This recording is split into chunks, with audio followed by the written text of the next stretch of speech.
Hey guys, today we're going to talk about self-sabotage. This is going to be part 9, and we're going to talk about how you can use psychology to navigate your success in 2025. The first thing you have to understand is that your brain resists what you really want. Arriving at your goals makes you hungrier for more, and sometimes we subconsciously self-sabotage ourselves because we know that we aren't really up for that challenge yet, so we kind of just resist it, unable to kind of self-perceive ourselves.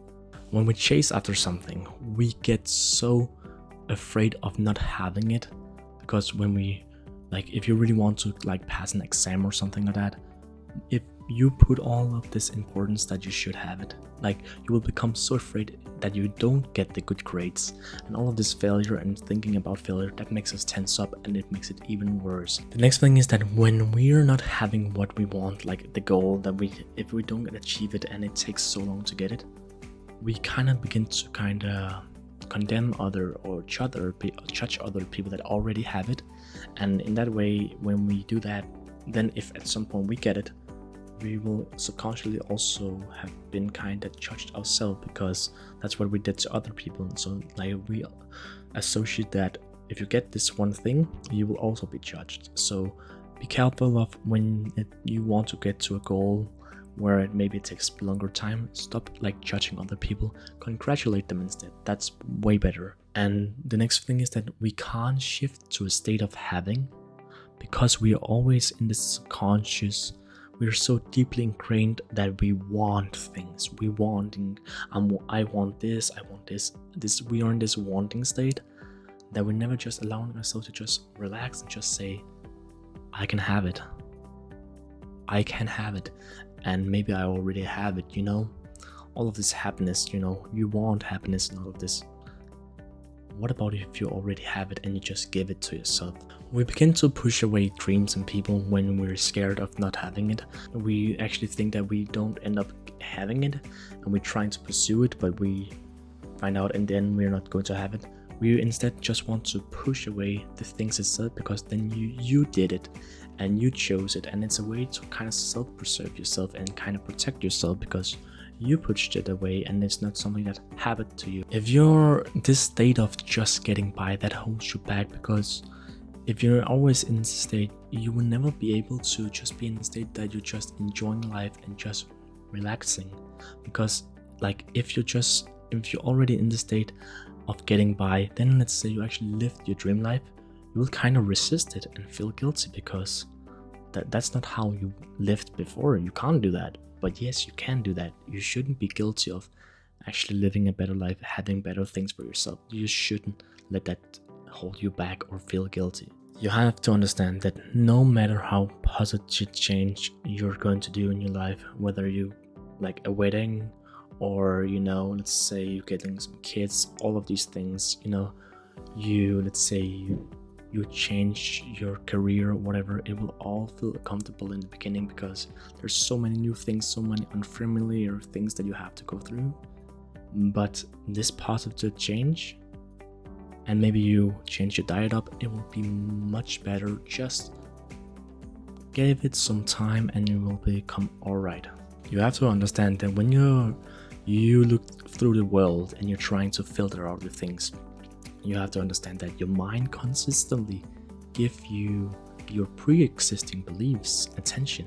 So whatever it is that you experience in life, that's because you already have these pre-existing beliefs from childhood and from early adulthood, all of these things, and then you have to be aware of that, because that might not be the true reality or how you would want it to live. You have to allow your body to adjust to a new normal. You have to understand that no matter whatever you're doing, something has to become the new normal, and it will always feel weird in the beginning, but you have to just allow yourself to be aware of that. Whatever you're doing and you're trying to change your life, you will always have some kind of where you're going to go up to new normal, this is the new standard, and you kind of have to let your body allow to adjust to that. And when we're trying to change, but we are still stuck in these self-destructive habits, we only do that because going to the next level feels uncomfortable. So we kind of have to have these self-destructive habits keep on going and keep on actually, so you can allow yourself to go into this change. But that's why you're always stuck in self-destructive habits, it's just because of this. You have to decide where you want to go in life, and who do you want to become, and why do you want to become that. And you have to allow yourself to just adjust to that over time.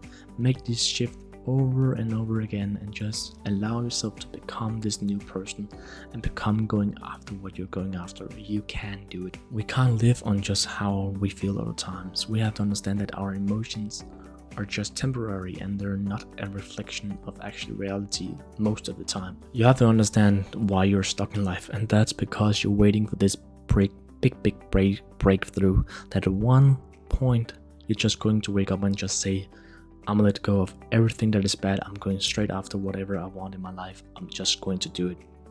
But you have to understand that this is not how it works, and that's why you're always stuck in life, because you're always waiting for something to happen, but it never happens. You have to understand that these breakthroughs are only the tipping points once you have done enough of the small things. And you have to think about the big way to do these breakthroughs is that you're doing the microshift, and you have to have the importance of dominating thoughts. That the dominating thoughts in your brain is what you're going to put your time and energy towards the most. And it's also how negative and how positive you are, and how you view the world. That comes from your dominating thoughts. So you have to do that where you adopt like microshift into your life, so small things that you change throughout your life. If you're really hungry for a big snack or something really unhealthy or a soda, drink 2 glasses of water.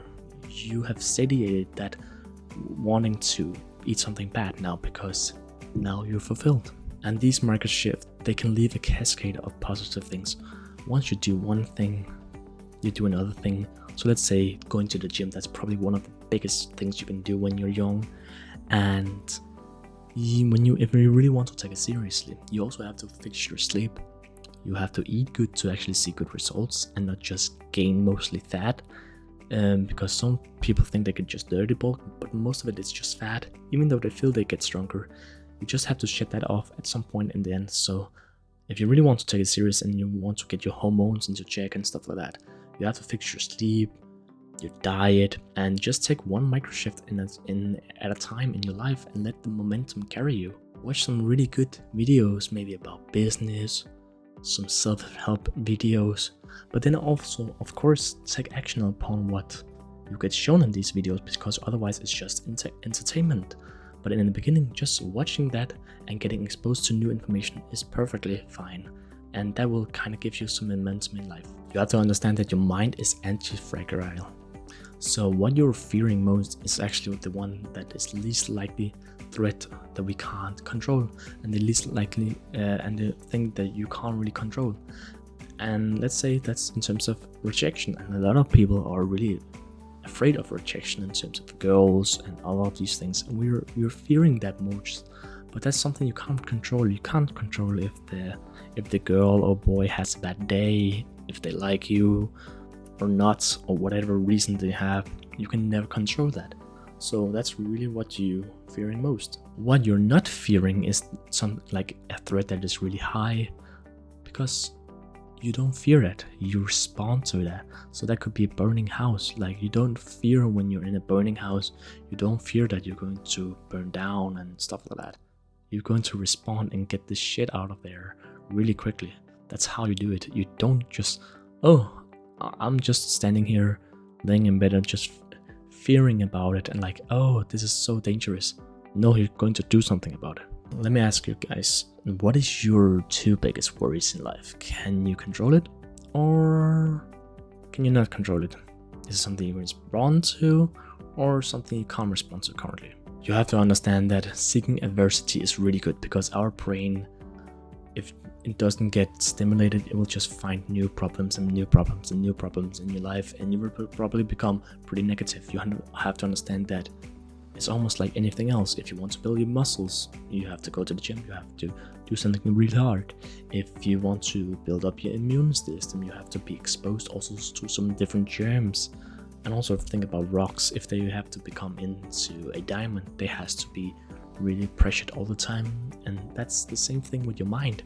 You have to have some adversity to actually strengthen it. And when you shield yourself against adversity in life, is just a recipe for getting more anxiety, panic, and chaos into your life. You have to really seek it out. But you have to find something in life, something worthwhile that you can endure pain for, like a worthy cause, whatever it's your future family, your current family, your girlfriend, whatever, just for yourself, whoever it is, your legacy. You have to find something that is worthy of enduring pain for and go after it. Positive life events can trigger depressive episodes, whether you're starting a new job, whether you just got a kid, whether you just had a wedding, whatever it is, you have to spike and decline in mood. And you have to understand that the expectation that, you'll just get happy and, it will be the best ever. And that you should eliminate all stress that makes it even worse. In this society, there's like silent assumption that anxiety and tension should be eliminated when good things happen.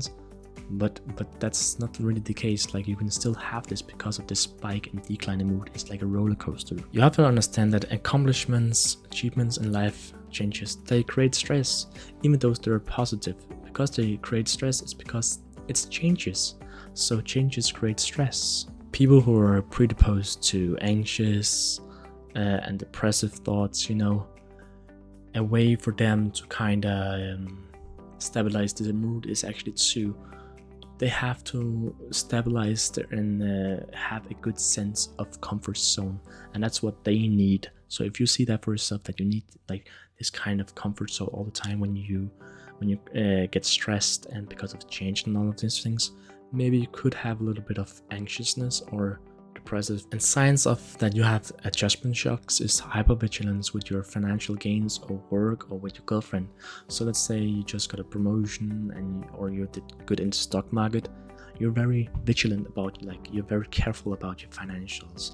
Let's say you just got a new work and it's going really good and stuff like that. You can become very vigilant of will I lose my job and stuff like this. And also, if in a relationship, if you get a girlfriend, you're adjustment shock is that you will be very cautious of the lies and stuff like that they're doing. And this creates feelings of intense fear, because when we kind of get adjustment shock, we kind of put up this wall around it, because it's so important for us that we can kind of make this wall of this what if this happens, what if this happens, and that's really, really dangerous. We often deeply resist what we really want is because that if we are always used to just this basic survival needs, and you certainly go into what you really want, then you're going to be confronted with this next phases of self-actualization. What now I actually have to think about the bigger picture in terms of life, my purpose and all of these things. What we get wrong about these big achievements is that we think that it's a card of getting out of life easier, but most of the times it's not really that. It's actually the opposite. It's going to give you more responsibilities. It's going to think about the bigger picture. What is it actually the next thing? So we actually think that we arrived once we get these big achievements, but no, we just look for the next thing all the time. So if you're making 5k and you want to make 10k, once you make 10k, you're like, okay, what is really my purpose? And these big achievements are really good because they pressure us to become better versions of ourselves. Because our brains, we always look for something more and more and more. And we were always trying to tackle new things, new problems and stuff like that in life, because that's what we are made for in terms of evolution. You have to, if you want to overcome adjustment shocks, you have to kind of adjust your mindset by creating alignment between what you want and what you're doing. And let's say, and that could be if you're anxious of having more money, you have to kind of be better at doing budgeting and stuff like that. If you're anxious about relationships, you have to be more open, and you have to trust people even more. And all of these big life changes, they forces you to level up, as we talked about before. So it's really good. You have to overcome the fear of whatever you're trying to do in life by stepping into the unknown. And the only way you can actually make a good life is you have to overcome this fear and getting straight into the unknown. And from there, you're going to slowly begin to familiarize yourself with it. And you're going to be like, oh, it was just that. It was not more than that. I thought it was way harder. and that's actually how you go about it. What is not a logical lapse is when you can actually think about it, the problem through to the end, from the start to the climax and to the conclusion. But when you have a logical lapse, and what happens most for anxious people is that the climax becomes the conclusion. That's literally the conclusion. So you don't get like after the climax, you don't know what the conclusion is, and that happens because you have this irrational fear, and it's just keep on having this rapid thinking, and it's just because of this fight or flight exposure thing that makes it that you could get stuck at the climax. Exposure is the best treatment for irrational fear and anxiety. Thus, you have to expose yourself to it and see it through into the end, like the conclusion. Like if you're really scared of something and you have in your brain that this is the climax because you're so afraid of it and you made it up into your brain, if you actually get it into the real life and you find out that you got rejected and it was the worst thing ever in your brain, and you did it in real life, and you get the conclusion that, oh, it was not that bad actually, it's just another day, it's fine.